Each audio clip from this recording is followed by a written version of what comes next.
Hello, hello. Welcome to Ram and Goat Astrology. I am Laura Lee. And I'm Helena. Welcome. Welcome. I'm coming to you Yay. from Sedona, Arizona, and it's Yeah. gorgeous here, and I'm so glad Tell to us be what you're here. doing there. I am hosting the Emerge Retreat. So if you want to go back and check out the episode with Marianne Galatia, we did an interview with her, and now I'm on the retreat with her that her and I put together. We have five ladies that joined us to participate in this Emerge Retreat, and they got here yesterday.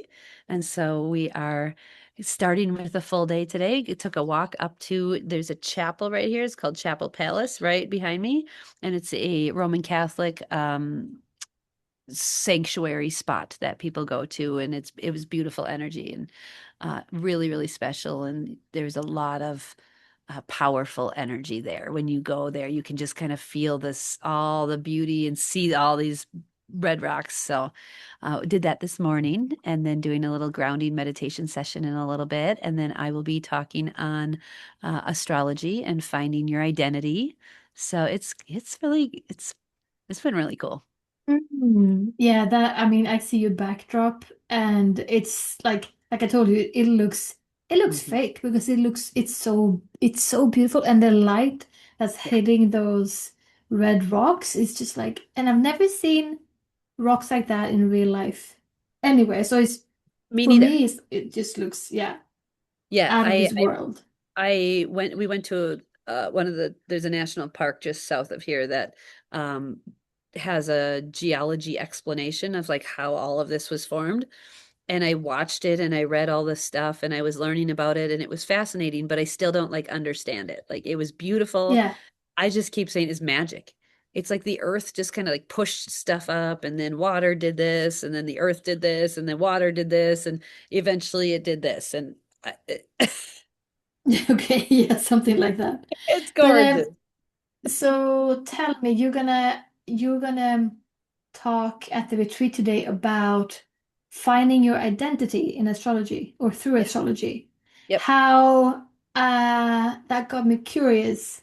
Like how what's the angle? What are you gonna tell them? Like how do you find your identity? Without like giving us the whole talk like I heard you Yeah. So in a this short isn't, way. I love your question because I was just asking myself that. So I don't have a particular plan. I plan on using the energy here because it is so powerful, and then just kind Hmm. of feeling into the group with the ladies, and then allowing myself to just channel and teach that Yeah. way. I have a general idea of the things I want to focus on. I really would like to focus on specifically our good friend Uranus moving into Gemini, which is then, of course, understanding things, right? Learning to understand your unique program and what your needs are. But I'm really interested in tapping into Venus and Hmm. our values Our and our, values. Yeah. yeah, our values and our love, and the way we love ourselves, the way we spend money, the way we value money, the way we attract money, the way we attract other humans, the repeating patterns around relationships. I think Venus is lovely, and she can Yeah. really teach us a lot. And she's our sister planet. She's just like right there. Yeah. So I think identifying with your core values is absolutely crucial because it's different than your identity, the sun sign. Yeah. And the sun sign is more of like how you conduct your life. And then the values is like the way in which you do it and how you show it. So I think I want to focus maybe on those two specifically. Of course, I love bringing up Chiron. Chiron has been super active with me lately with my um he's the only thing I have in Earth in my chart Yeah. besides the little pom-pom planet. She looks like a pom-pom. Juno, she's a little asteroid that we look to for like our contracts that we have with people in this life, whether it's a marriage contract or a Hmm. podcast partner in Sweden contract. Clearly, we were connected in a past life at some point, and we're like, Yeah, "Hey, we let's got find some each kind of other. contract. Yeah. Let's find each other and never actually meet in real life, but spend Yeah. every week I together do for three and wonder. a half Yeah. years." Yeah. Well, There's that's interesting with Venus, because first when you said find your identity, I just started thinking about my first and most profound like astrology, getting to know myself, finding myself thing, and that was understanding my moon. Moon sign. And Yes. I think the moon is very important for all of us, but I also think that depending on your chart, also different positions of planets. Like for some, it might be Mars that's really Yeah. finding out the position of your Mars and the conversation to other planets that really makes you understand yourself. And for me, why it was the moon for me is because it was in a kind of it's in an awkward position, I would say. Like I it's would say so too. hiding in the 12th house, it's in Capricorn. Yeah. Um, and It's adding hard that I work. have I have the ascendant in Capricorn, it just makes it harder to reach my feelings, which is my moon. So I Yes. got so much understanding about that. But Venus, I remember it was also one of those like, oh wow, now I understand why I am like I am in relationships and what I want and how I do my hobbies and Spend your uh, money. spend my money. Yeah. Yeah, because not only looking at the sign where your Venus is, and not only looking at the house, but yeah, the position. And my Venus is opposite in my chart to Uranus and Saturn. So that Yep. is also like something that kind of sticks out in my chart. It's like something that's it's a bit of a push-pull, kind of intense conversation going on there with, Yeah, with intense my dynamic. Venus. And it's Yeah, connected to, with Saturn, of course, it's connected to your karma, right? There's yeah, karmic work to do there around your independence or your uniqueness, and then yeah, valuing that. And then yours is yeah. in Gemini, which is learning and gaining information from both sides, both perspectives, right? Get a new Hmm. perspective, a new understanding, Changing continue my mind all the changing your time. mind, Yeah, be flexible. yeah, Absolutely. So I think Venus for me, again, mine's in Aquarius, yours is in Gemini. So for yeah. me, Venus was important because she's really right at the top of my chart, conjunct my midheaven. And I never considered my Venus much in astrology because I had never had, I looked at the 10th house as career, Mm, quote unquote career. And yeah. to me, a career was, you become a teacher and you're a teacher for 30 years and then you retire. That was my notion of career. And so I Yeah. never really paid much attention to my Venus until we were in Deborah Silverman's astrology school together. And Mm, the other students in class kept pointing out my Venus and how prominent it was at the top of my chart.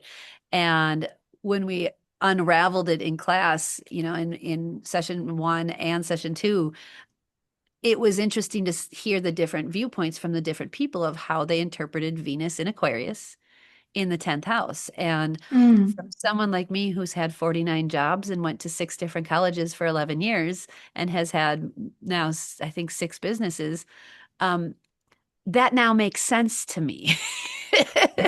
And Yes. I now value and appreciate it, and I see it as my superpower, where before astrology, I was really insecure and felt a lot of shame and blame and guilt around not having a career. But now I realize my career is experimenting and trying all of the things and contributing to society in a million different, unique, weird, chaotic, unpredictable ways. Yep. Ta-da! I did that. Yeah. You learn so much from because yeah, yeah, like I feel like at least for me, I do forget how important Venus is because it really like I always talk about how much the moon is decides how you act, what you react on, like how we function. But Venus, you know, our values and our friendships and relationships and yeah, how we spend our time and money and everything, it really says a lot about ourselves and The way we love. the way we love and the way we need to be loved as well. Like I feel really good when I can be flexible and when I can just like change my mind and like oh, I'm gonna go and do this right now. That makes me smile and makes me feel like happy. That's why this Um, podcast has lasted so long. yeah, yes, yes, I think so. Yeah. Um, Because and so many other things. your Venus is in the fifth house, It is, yes. which I think is going to be really activated now once you have baby. Right? The fifth house is Yeah, children. And you're going yeah, to really start to understand that value in a new way, right? I didn't yeah, understand Venus until I really became an astrologer. yeah. Aquarius is the sign I would say that kind of rules astrology. And so Mm-hmm. I really didn't start to understand my Venus until I really valued it through that lens. And now you're going to value your Venus through the lens of parenting because it's in Yeah, that fifth house of children and fun and play. So yeah, I think it Venus is interesting because she kind of activates at different periods or through different parts of our life. yeah. She's not as Absolutely. prominent as our feelings, right? Your feelings are kind of always there, right? We ebb and flow through them like they're, the ocean. But Venus is, Mm-hmm. I think, more intentional and shows up in intentional ways with like how we give gifts or don't, right? How we spend our money or make our money. I never spend money on myself. Never. Mm. Of course I don't. It's in the sign of spend money on everyone else. Like, Yeah. Aquarius is not me energy, that's Leo. That's the Mm-hmm. other one, right? So of course I would spend money on animal rescue work or, my children's day camps that they go to or like other things that aren't Yeah. me, but Yeah. community things. Yeah. So for me to like go buy a new pair of underwear, like that's actually a difficult thing for me to do. And I'm not even joking. Mm. Like it's hard for me to buy a new pack of undies. Mm. That feels so odd to say, but I think Venus and No, Aquarius, I get you. Yeah. it makes sense, Yeah. doesn't it? And I'm sure you would like to spend it on more like with Aquarius energy, like more fun things than like mundane, Oh like the God, yeah. mundane necessary. Yeah. Oh, I hate Yeah. buying like bed sheets and socks and Hmm. underwear and oh, that drives me nuts. Yeah. But Like Venus I'll drop money in on fruit trees and berry bushes and stuff for my yeah, community and my farm any day. absolutely. I With no think problem. the person with Venus in ah, what's the name? Virgo Yeah. has like never has any broken like socks with holes in them, for example. No. Oh my gosh, no. Uh, And yeah. real quality socks too, not just the Yeah, cheap cotton ones, like absolutely. really quality ones. Yeah, yeah. I'm Yeah. actually going through my sock drawer right now, so that analogy came very quick. It's And a I have a thing. lot of broken socks. I'm like, okay, maybe I should just throw these away. But have you ever looked into this thing about having a morning star Venus or an evening star Venus? Because that's No. the thing too. Uh, Tell me more. way back, thousands of years ago, they saw Venus as two different planets because uh, parts of the year Venus appears in the morning, Huh. and other parts of the year Venus appears at night. Hence, morning star and evening star. So they saw Venus as two different planets. They thought it was two different ones that just, you know, so they gave Venus some different qualities. If it was the morning star, which is actually called Venus, like a Lucifer Venus, and evening star, which is called Venus Hesperus Venus. Uh, and I Amazing. remember looking into this a couple of years ago, and it was really interesting. And I was talking about this with a couple of friends and looking up their Venuses and seeing if they were born under a morning star or an evening star Venus. And how do you tell And that? Like, where does that information come in? oh, how do you look at it? Because you have to know. Oh, let's see here. I'm so It depends curious. on I've not whether, heard this at all. yeah, yeah. So whether Venus rises before or sets after the sun. I guess if you type it into the internet somewhere, it's gonna know Yeah. So if I was at the born time of at your 9 birth. a.m. and she was at the midheaven at 9 a.m., she's at the brightest, like highest point in the sky at that moment. So the sun would have been like, Interesting. I gotta think about this. My Yeah, brain's I have to it's doing a let's thing. circle back to this another episode We need because to. I don't remember exactly like the physics and the like the, the real details of this, but I thought it was really interesting and that Venus then also has slightly different qualities if you were born under a morning star or an evening star. And just quickly some differences. If you're born under a morning star, which means that Venus rises before the sun. Oh, here it says. So you know if Venus is clockwise from the sun on a chart. What? Uh-huh. Clockwise? Clockwise from the sun. Yep. So going around. Yep. Like a clock goes. Yeah. Yeah, that So doesn't mine make is sense to me. clockwise from the sun. Yep. It is? Okay, so Yep. My you sun's yeah, in I the was gonna 11th house. get Venus is in the 10th. Yep. okay, great. So then you're born under a morning star, Venus Okay. Lucifer. I am as Yeah. well. That Yes. means that we so our Venus shares this. It's a more bold, direct, impulsive, and pioneering Of Venus. course it is. And Of this, course. of course it is. And this translates then to relationships, what we value, how we like to spend our time. Um, and the energy expresses love through action and is often more eager or quick to engage in romantic pursuits. Oh, And yeah. if you're born under the evening star, Venus Hesperus, which is counterclockwise from the sun, the Uh-huh. traits are more deliberate, romantic, sensual, and cont contemplative, contemplative, Contemplative. contemplative.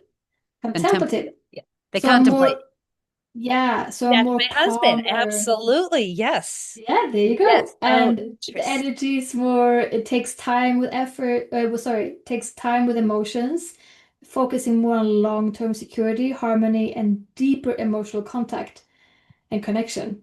I love So that. the Lucifer is a little bit more spicy and like Yep. Yep. action-oriented, and the, the Evening Star is Hard to more say. contemplating and calmer and like really like seeing the long, That makes uh, so much sense. yeah, right? Oh my gosh, interesting. So that's interesting. You just picked up on that new bit of information because I think it was Yeah. maybe 2 weeks ago.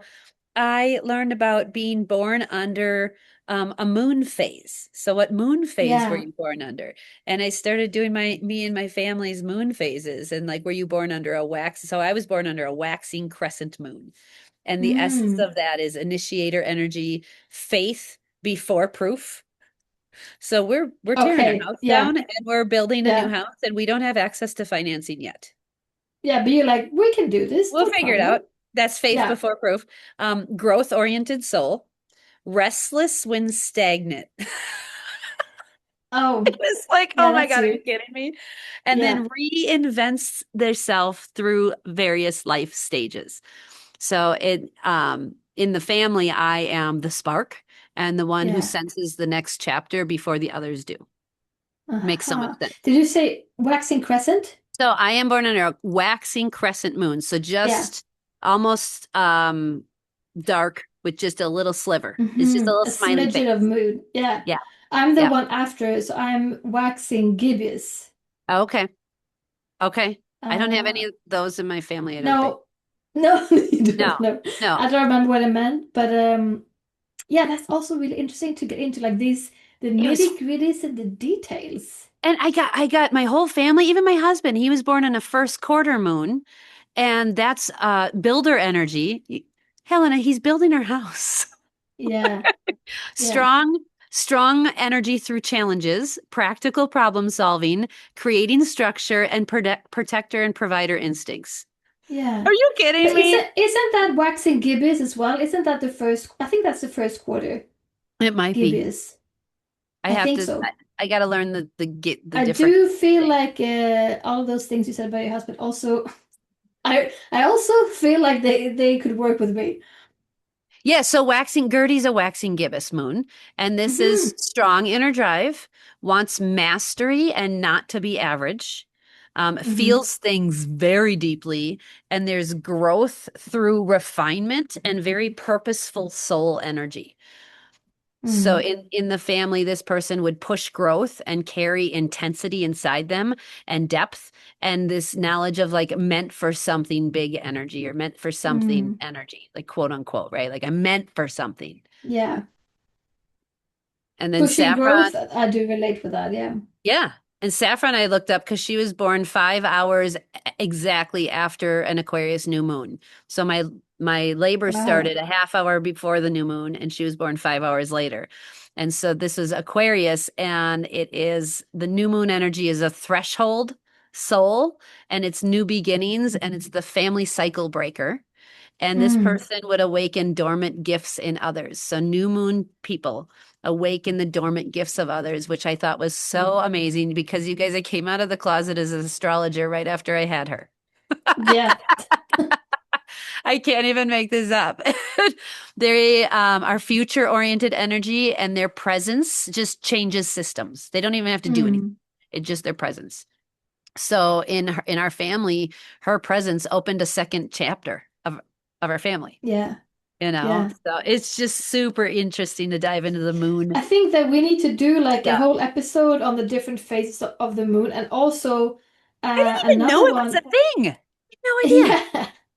And then talking about the Venus, Lucifer Venus or Hesperus Venus, because I find that especially with the symbolism of Lucifer and how we react to the word Lucifer now is like something Right? really terrible. It's like Uh, Voldemort. yeah, but it's He yeah, who we must have not to. be named. I have so much to say about Venus Lucifer. I love that. I am so curious and I want to learn more about that. I think that's absolutely fascinating. And Yeah. this is where I think astrology, essential oils, like all of this, there's so much depth and magic, and like you can never get to the bottom of it. You Hmm. can always find something new and curious to look up and find out, and oh, wow, look at this thing.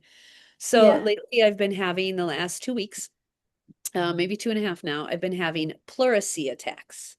So pleurisy, for those that don't know, is it's a condition where you picture like a layer of like plastic wrap over your lungs, and then there's pleural Hmm. fluid in between your lungs, that plastic wrap and like all the little grape structures. Okay. And when you breathe, the pleural fluid helps the plastic wrap kind of expand, and then when you breathe out, it contracts. Well, pleurisy is Huh. when the pleural fluid doesn't fill up the space and you try to breathe, but you can't. It's like stuck Whoa. and frozen, and it feels like a sharp zap. It feels like if you were to take a taser and go when you try to take a deep breath. So I used to have this all the time when I was vaccine injured at 12. This is one of the symptoms and one of the things that showed Hmm. up. And now you have to understand your lungs energetically carry grief. I have been grieving because I just ended my nursing relationship with my son, and he's Mm. the last one, and that one's been really like kicking my butt. Like really my heart is hurting from that. And there's something about Felix in general with him having his moon in the eighth house. Like this kid he makes me feel deep Yeah. and transformative in these very profound ways. And so leaving him for this trip was really, really emotionally tough. I cried Oh. so much. And this year for my solar return chart, I have a moon in Leo in the eighth house. And I was like, are you kidding me? Are you kidding me with Wow. this? So I'm feeling so much depth that I don't normally feel. I Yeah. normally feel 12th house moon stuff, which is like whatever. Like Hmm. it's just nebulous. It shows up whenever Yeah. and it disappears whenever. This is like I'm barfing it out almost. It feels, Purging. Yeah. Yeah. God, it's so tough. So this trip has really triggered a lot of that. And 2 weeks before I left, I started under my left, like where your bra goes on Mm. your left side, I started getting zaps, like these pleurisy zaps. And Uh-oh. they started slow and low, and then the voltage got turned up and got turned up and got turned Yeah. up. And then when Uranus went into the air sign of Gemini, I can't make this up. Hmm. I started getting zapped. Like Yeah. and I had an attack while I was driving over a really big bridge in our town in Green Bay, and my daughter Guinevere was with me, and I was driving, and Like it doesn't take me out, but it definitely causes me to like panic for a minute because you have to, Absolutely. Yeah. like it's short, shallow breathing. And I was like, honey, I need you to know I'm having a medical episode. I'm okay. I can drive, but like, just so you know, I'm going to talk you through it. Like, this is what's happening to me right now. It hurts really bad. And it lasted longer than it ever has lasted before. And it was the more intense than it's ever been before. And it Mm. was like a wake up call of like, you need to do something. Something has to Yeah. move, something has to purge, something has to something. And so that was like the first big thing I've had for probably 10 years, 11 years maybe. It Hmm. is, I've not had this for a long time. So that has been hitting me over and over and getting stronger and stronger. And I went to the chiropractor before coming here, and she's feeling my Mm. back, and she stops and she's feeling my back again, and she stops and she pushes on my left side, pushes on my right, and she goes, that's not right. I said, what? She goes, your whole left side rib cage is inflamed, the whole thing. Huh. Oh my goodness. Interesting. And that's where the attacks were coming, like under Yeah. my back left Yeah. side rib cage. And I was like, of course it is.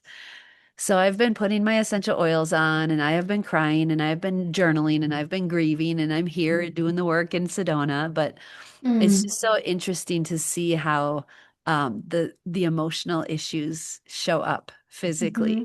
And they're like, hey, are you paying attention? Hey, you Yeah. need to listen. Hello.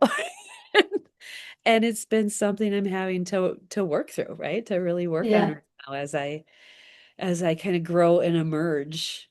But Yeah.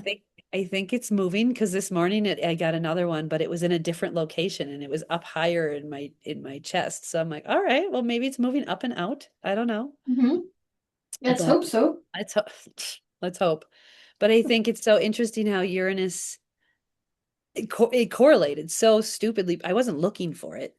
But it's like, Mm. of course, the planet of sudden, shocking, energetic electrocution moving into the air sign of Gemini, 3 degrees away from my moon.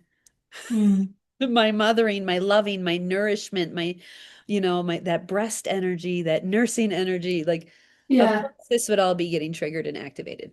Yeah. Sure. Makes sense. Yeah. So stupid Uranus. Shocking us Yeah. all. So I'm curious to see how this shows up with the ladies today when I talk to them. But I'm going to let a lot of Yeah. it channel through me and see what happens and just kind of let it flow this time. I thought about having like a curriculum, and I was like, that not Mm. here. Here it just needs to be in the flow. So Yeah. we'll see what happens. That's so nice. I think that, I mean, it feels like you guys are in such a magical container. And yeah, hope you have an amazing rest of your retreat and let everyone know I when the know. next one is. We're figuring out the dates right now. I believe it's going to be June next year, the first week of June. Mm-hmm. So Yeah. yeah, if this is calling to you, you can let me know. We'd love to Yeah. have you.